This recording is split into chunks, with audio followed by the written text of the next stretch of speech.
আবারও চলে আসলাম ছোট্ট একটা বিরতির পরে। আচ্ছা, আরেকবার বলছি, যারা আমার সাথে এসে গল্প করতে ইচ্ছুক, আপনি ছোট উদ্যোক্তা হন, বড় উদ্যোক্তা হন, আপনার যে একটা ইচ্ছা আছে, আপনার কিছু একটা আছে, আপনি যে কিছু করতে চাচ্ছেন, চেষ্টা করছেন, এটাও কিন্তু এসে এই সুন্দর গল্পগুলো কিন্তু আমাদের সাথে এসে শেয়ার করতে পারেন। খুব বেশি কিছু না, জাস্ট ছোট্ট একটা রেজিস্ট্রেশন করে ফেলতে হবে। আর আমার সাথে তো আজকে আরেকজন গেস্ট আছে, জানবো তার কাছ থেকে তার ব্যাপারে অনেক কিছু। আপু কেমন আছেন? ভালো আছি আপু। আপনাকে তো খুব সুন্দর লাগছে। আপনাকে আরো বেশি সুন্দর লাগছে। হ্যাঁ, ভালো আছি। আপু, আপনার নাম আর আপনি আসলে আমি জানি, তারপরেও আসলে সবাই তো জানতে চাচ্ছে, গেস্টরা জানতে চাচ্ছে, তো সেইটার জন্য আসলে আমাদের যে একটু জানা দরকার আছে আপনার ব্যাপারে। তো আপনার নাম প্লাস হচ্ছে কি করছি, আসলে আপু যে এত সুন্দর কেন, সেটাও তো আমাদের জানতে হবে। আমার নাম মিতালি দাস রুনা। কি আমি সুন্দর নাম। পার্লার ওনার, আর সাথে একটা লেডি জিম আছে আমার। এত কিছু, এই জন্যই এত ফিট। তো আপু, আসলে জায়গাটা কোথায়, কোথায় গেলে আমরা এতগুলো সার্ভিস একসাথে পেয়ে যাব? আমি সিলেটের মৌলভীবাজার জেলা শ্রীমঙ্গলে থাকি। ওখানেই এত কিছু দেওয়া হচ্ছে? হ্যাঁ। আচ্ছা, ওখানে লেডিস জিম? যদিও আমাদের ওইটা একটা মফস্বল এলাকা, কিন্তু মানে পর্যটন এলাকা, ঘোরার জন্য অনেক সুন্দর আপু, একটা এলাকা। আজকেই সকালবেলা চিন্তা করছিলাম সিলেটে যেতে হবে। আসেন, খুবই দাওয়াত সুন্দর। রইলো। যতবার যাওয়ার চিন্তা করি ততবারই দেখি কিছু না কিছু প্রবলেম, আর হয় বন্যা বা কিছু একটা।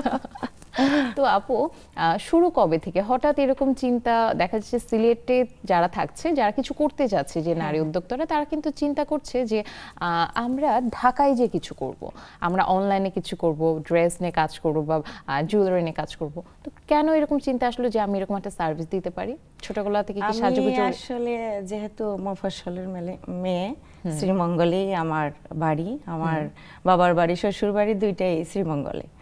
তো আমার মনে হইলো যে আমার এলাকা নিয়ে আমি কিছু করি। আর ছোটবেলা থেকেই আমার একটা স্বপ্ন ছিল, আমি কিছু করব, মানে কিছু করতে চাই আমি। তো চাকরি বাকরি ওইটা নিয়ে আমার এত মাথা ব্যথা ছিল না। সবসময় যে আমি কিছু করব, হাতের কাজ কিছু একটা করব। ছোটবেলা থেকে আমার ইচ্ছা ছিল, সাজগুজের প্রতি আমার খুব একটা মনোযোগ ছিল। মানে নিজে সাজি কম, কিন্তু সাজাইতে ভালোবাসি। সেটা থেকে আমার কেমন হতো, যেরকম ঈদের দিন বা ঈদের আগে, মানে বিভিন্ন প্রোগ্রামে কি অনেকেই আসতো, বলতো আপু একটু সাজিয়ে দাও? আমি তো আসলে হিন্দু হইলে মানে পূজা একটু বেশি হইতো। পূজা ছাড়াও এমনিতেও আমার আশেপাশে যারা বিয়ে হইতো, ওই বিয়েতে আসলে বউটো আমি সাজাইতাম। আমার এলাকায় আত্মীয় স্বজনের বাড়ি গেল, ওই পর্বটা আমারই থাকতো। এই তো পুজোর তো চলেই আসলো, তা এখন কি কি মানে কি কি সার্ভিস আমরা পাচ্ছি? পুজোতে আমার পার্লারে সব রকমের সার্ভিস দেওয়া হয়। ফ্যাসিলিটি কি কি পাচ্ছি? 20% ডিসকাউন্ট দিছি আমি। 20% ডিসকাউন্ট? আচ্ছা, এটা কি বিভিন্ন প্রোগ্রামে দেওয়া হয়, বিভিন্ন অকেশনে দেওয়া হয়? ঈদ বা পূজা, সব অকেশনে দেওয়া হয়? দুটাতেই দিই। এমনি তো আমি যেহেতু এলাকার সবারই একটা দাবি থাকে আমার কাছে যে আমি আপনার এলাকার ওই দাবি নিয়ে আসি, সবসময় আমার একটা ডিসকাউন্ট থাকে সবার জন্য। আচ্ছা, আর তাছাড়াও ব্রাইডাল মেকওভারও কি করা হচ্ছে? হ্যাঁ, সবকিছু? বাহ। আপু, আরো মানে হঠাৎ এই যে বললাম না, এই প্ল্যানটা বা কত বছর যাবত আপনি এখানে আছেন বা চেষ্টা করছেন, বা কি কি অনেক সময় দেখা যায় না, আমরা তো অনেক সমস্যাও পড়ছি, কারণ এমন একটা স্পেস, ঢাকা হলো একটা কথা ছিল যে না, এখানে অনেক মানুষ আছে, আশেপাশে অনেক মানুষ আছে, ইনি না উনি আসে, তো এমন কি কখনো হয়েছে যে? কখনো হয়েছে, মানে এখনো হচ্ছে। আমি প্রায় 13 বছর আর্নিং আমার এই বিজনেস, আর জিমটা বেশি না, 3 বছর। তো সব সময় মানে আমার শুরুটা অনেক সহজ ছিল, জার্নিটা অনেক কঠিন। তো শুরু যখন করি তখন আমার হাজবেন্ডের অনুপ্রেরণে শুরু করছিলাম। তো উনি আবার এই 2016 সালে উনি রোড অ্যাক্সিডেন্টে মারা যান। তো উনি মারা যাওয়ার পর থেকে আমার আসলে স্ট্রাগলটা শুরু হয়। আর আমি এখন আসলে এই মুহূর্তে এই 13 বছর আর্নিং, তারপর আমি একটা এই সংগঠন করছি, আমার একটা নারীদের নিয়ে একটা স্মার্ট সংগঠন। তো অনেক মহিলাদের নিয়ে আমি কাজ করি, দুস্থ অসহায় অনেকেই আছে সুবিধা বঞ্চিত, ওদেরকে নিয়ে আমি কাজ করি। মানে তাদেরকে প্রশিক্ষণ দেওয়া হচ্ছে? হ্যাঁ, প্রশিক্ষণ দেওয়া হয় ঢাকা থেকেও, ওই যে ট্রেনাররা নেই প্রশিক্ষণ দেওয়া। আমি নিজেও ব্রাকের ট্রেনার হিসাবে আছি, ব্রাকে বিউটিফিকেশন ট্রেনার হিসাবে আছি। তারপর আমি এমনিতে প্রাইভেটেও অনেক প্রশিক্ষণ করাই, এমনিতেও ফ্রিতেও আমি প্রশিক্ষণ করাই যে গরিব মেয়েদের, ওরা আবার বিভিন্ন জায়গায় কাজ করে ওদের জীবিকা নির্বাহ করতেছে।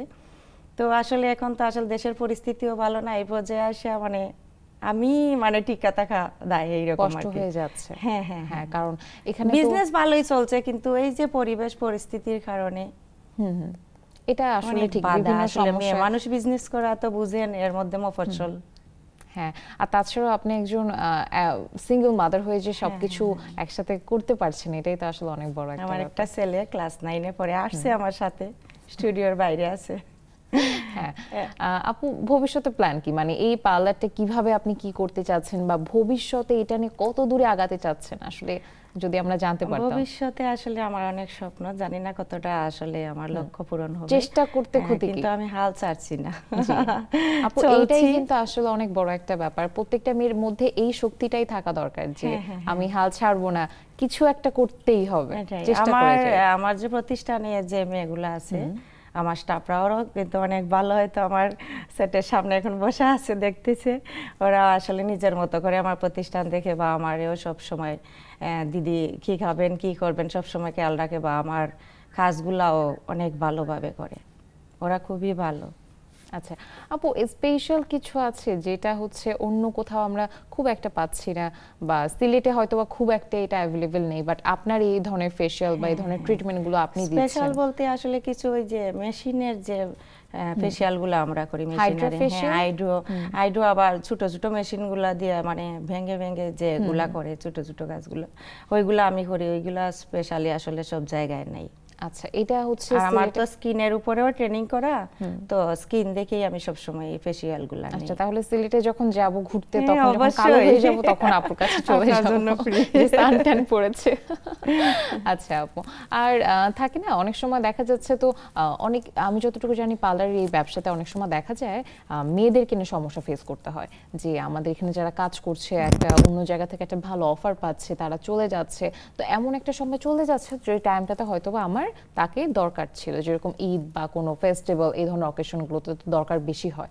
তো ওই টাইমটাতে আসলে কিভাবে ম্যানেজ করা হয়? কারণ সিলেটে তো অ্যাভেলেবেল হঠাৎ করে একটা মেয়ে পাচ্ছেন তাও তো না, তাকে প্রশিক্ষণ দেওয়ার একটা ব্যাপার আছে, তো আসলে কিভাবে এগুলো? আমার বেলায় আসলে আপু এটা কখনো হয় নাই। আমি শুরুতে আমি নিজেই কাজ করছি, আমি একাই কাজ করতাম। তারপর এরে ওরে মানে আমার কাছে গেলে সবাই বিউটিশিয়ান, বুঝছেন, মানে ফ্যামিলিরই হোক, বন্ধু বান্ধব হোক, এই একটা পিং আইনা দে, এইটা কর, মানে সবাই কিছু না কিছু করে। আর এরপর থেকে আমি তো আগে উপজেলায়ও আমি যে এটুআই প্রোগ্রামের ট্রেনার হিসেবে ছিলাম, এখন ওই প্রজেক্টটা বন্ধ হয়ে গেছে। আর ব্রাকে তো আমি সেই 15 সাল থেকে আছি এখন পর্যন্ত। তো প্রতি মাসে আমাকে 3টা 4টা মেয়ে দেওয়া হয়, 6 মাস অন্তর অন্তর, বছরে প্রায় 8টা মেয়ে ওইখান থেকে বের হয়। তো কেউ আমার ওখানে কাজ করে, যারা আবার এমনিতেই কাজ শিখে গড়ে থাকে, অনেকেই আবার বিভিন্ন জায়গায় জব করে আমার ওখানে করে। আমার ওখানে অলরেডি 7 জন মেয়ে আছে, এখনো আছে। তো আমার আসলে ওই সমস্যা হয় না, মানে ওরা যদি কোনো কারণে চাকরি জব না করতে চায়, তারপরও ঘুরে আমার ওখানেই আসে। না, এটা হয়তো আমাদেরকে কখনো আমি স্টাফের মতো দেখি না, সবাই গেলে মনে হয় ওদেরই ঘর, আমি জানি না আমার ঘরে কি কে আছে, ওরা সব জানে। না, এটা হচ্ছে ভালোবাসার একটা জায়গা আপু, অবশ্যই এটা তো হবেই। আর হচ্ছে আপু আরেকটা ব্যাপার, সিলেটের শ্রীমঙ্গল এটা, তাই তো? মানে পুরো অ্যাড্রেসটা যদি আমরা জানতে পারতাম। মৌলভীবাজার জেলা, শ্রীমঙ্গল। আচ্ছা, তো এইখানে তো আচ্ছা, যাওয়া তো ইনশাআল্লাহ হবে একদিন। অবশ্যই। আপু আরো একটা ব্যাপার, সেটা হচ্ছে অনেক সময় দেখা যায় যে আমরা একটা ব্যবসা প্রতিষ্ঠান যখন ওপেন করি, তখন সবসময় যে সমানভাবে যাবে তা কিন্তু না, আজকে লাভ হচ্ছে কালকে লস হচ্ছে, যেহেতু আপনি সিঙ্গেল মাদার, নিজেরও একটা ব্যাপার আছে, ফ্যামিলির একটা ব্যাপার আছে। তো যখন এরকম হয় যে কয়েক মাস ধরে, যে এখনের সময়টা বললেন, তো একবার লসই যাচ্ছিল, কারণ এখানে সবাইকে স্যালারি দেওয়ার একটা ব্যাপার আছে, তাই এই সব কিছু মিলে কখনো মনে হয় না যে না ঠিক আছে, এখনো হয়তো বেশি কষ্ট হয়ে যাচ্ছে, কিভাবে এই জিনিসটাকে? এখন আমার এতটা প্রবলেম হয় নাই, এখন আমি মানে এই অবস্থায় ভালোই আছি। আমার অনেক কাজ হচ্ছে আমার পার্লারে পুজো উপলক্ষে। আর এই যে করোনার সময় আমার অবস্থা খুবই খারাপ ছিল, মানে আমি যে ওদের স্যালারি কিভাবে দিব, পার্লার একেবারেই বন্ধ। তারপরও আমি তো আমার একটা মানে পুরা বাসার একটা ফ্ল্যাট নিয়ে আমার পার্লার, ওইটা থাকায় আমার একটু সুবিধা হয়েছে। অনেকেই যে ওইখানে গেলে হয়তো ওইখানে পরিষ্কার পরিচ্ছন্ন আছে, সমস্যা হবে না করোনার জন্য। তো ঘরে আমি অনেক কাজই করছি, তারপরও তো এতগুলা চালানো সম্ভব না। ওইখান থেকে আমাকে জেলা প্রশাসন হেল্প করছে, তারপর আবার ডিসি অফিস থেকে এডিসি, আমাদের একজন এডিসি মল্লিকা দি আছেন, উনি আমাকে একেবারেই ছোট বোনের মতো দেখেন সবসময়, উনি আমাকে অনেক সাপোর্ট করছে। তো আমার অবস্থা আসলে খুবই খারাপ ছিল তখন। আমি আমার পার্লারটাও আমি বন্ধক রাখছিলাম, মানে আরেকজনের কাছে বন্ধক রেখে আমি ওই মানে এতগুলা মেয়েদের স্যালারি, তারপর ওদের খাবার দাবার, ওদেরকে আমি এই সময় কিভাবে বলি ওর মা নাই বাবা নাই যে তোমরা চলে যাও তোমাদের রাখবো না, ওইটা তো বলা যায় না। তারপর আমার ওইটা আমি একজনের কাছে বন্ধক রাখি 2 মাসের জন্য। তো 1 মাসের মাথায় ওইটা আবার আমি ফিরে আনি, মানে একাই কাজ করছি একটা মেয়েরে নিয়ে। তারপর আমি প্রায় 6 মাস এই পার্লারি ফ্লোরে ঘুমাইছি আমার ছেলেরে নিয়ে, মানে থাকার মতো আমার অবস্থা ছিল না। তারপর পাশের বাসা থেকে রান্নাঘরে আনতাম, গ্যাস ছিল না, একটা গ্যাস আনতে হলে 1000-1500 দরকার, ওই টাকাটাও আমি ম্যানেজ করতে পারতাম না। তারপর 6 মাস পর আমি যখন আবার পার্লারটা ফিরে আনলাম, তারপর আবার আমি বাসা নিলাম, তারপর পুরো ফ্ল্যাটটাই আমি পার্লার করে নিয়েছি। আসলে এটা হচ্ছে একটা নারীর যুদ্ধ করার গল্প, মানে এই গল্পে সবাই কেউ কেউ জিতে যায়, কেউ কেউ আবার হেরেও যায়। তবে আমার মনে হয় আসলে অনেক স্ট্রাগল, অনেক যুদ্ধ আপু, মানে এই মুহূর্তেও আমি এই যে বলে না যে সবচেয়ে শক্তিশালী যোদ্ধা হচ্ছে ধৈর্য আর সময়, সেই ধৈর্য নিয়ে আমি সময়টা পার করতেছি। আপু একটু যদি জানতে পারতাম আসলে কি কি সার্ভিস দেওয়া হচ্ছে, যা এটা দ্বারা আমি বুঝাতে চাচ্ছি হেয়ার বা হচ্ছে আপনার ফেস, পেডিকিউর, ম্যানিকিউর, আসলে অনেক কিছুই তো করা হয়, কি কি পাচ্ছি, মানে কতটা পাচ্ছি? হেয়ার স্পা, হেয়ার প্রোটিন, হেয়ারের যত কাজ হয় ওইগুলা, তারপর skin care, colour, hair colour, হ্যাঁ হেয়ার কালার হচ্ছে। আচ্ছা, আর ফেসের দিক থেকে বা ফেস ট্রিটমেন্ট বা অনেকেই আছে একটু স্পা নিতে চাচ্ছে বা হচ্ছে পেডিকিউর ম্যানিকিউর করতে চাচ্ছে, এই সার্ভিসগুলো তো আছে, সবকিছু अवेलेबल আছে। আপু একদম যদি বলি, তিল বসাই, তিল উঠাই, তারপর অনেকে আবার এই যে ভ্রু, অনেকের ভ্রু পাতলা থাকে, অনেকের হেয়ার পাতলা থাকে, ওইগুলো আমি করি। এত কিছু, অনেক কিছু করা হচ্ছে তাহলে। আসলে ওইগুলো আমার সবকিছুর অবদান হচ্ছে আমার ঢাকার বন্ধুরা, মানে আমার বান্ধবী এখন অলরেডি আমার সাথে আছে, ও বাইরে বসে আছে আমার জন্য অপেক্ষা করতেছে। ওরাও আসলে মেকআপ আর্টিস্ট, অনেক বড় বড় পর্যায়ে আছে, ওরা আমাকে অনেক হেল্প করে। মানে ওই এতগুলা ট্রেনিং কিন্তু আমি টাকা দিয়ে করি নাই, অনেকেই আমার বাসায় গিয়েও আমারে দেখাই দিছে, আবার এইখানে আসলেও আমি দেখি ওদের পার্লারে ওদের কাজ। আপু এখন একটা ব্যাপার আসলে জানতে খুব ইচ্ছে হচ্ছে, যেহেতু সিলেটে, তো ওখানে আসলে কি ধরনের ফেসিয়ালগুলো, মানে কত থেকে স্টার্ট হচ্ছে, আপনি যেখানে সবকিছু ব্যালেন্স করছেন, বা প্রোডাক্ট কেমন ধরনের প্রোডাক্ট দিচ্ছেন? না, ওখানে যদিও মফস্বল এলাকা হয়, কিন্তু মানুষগুলা কিন্তু অনেক স্মার্ট, অনেক আধুনিক, ওরা মানে সব রকমের এইখানে নেয়, সার্ভিস নেওয়া হয় আমার পার্লারে। তো ওইখানে আসলে আপু কত থেকে স্টার্ট কোনো একটা ফেসিয়াল করতে চাচ্ছি, বা নরমালি 400 থেকে 3000 পর্যন্ত আছে, একদম 3000 পর্যন্ত আছে। 3000 টাকার যে ফেসিয়ালটা, ওইটা আসলে ওইটার নাম কি? ওইটা হচ্ছে ব্রাইটনেস একটা ফেসিয়াল নেওয়া হয়, মানে মেশিনের মাধ্যমে।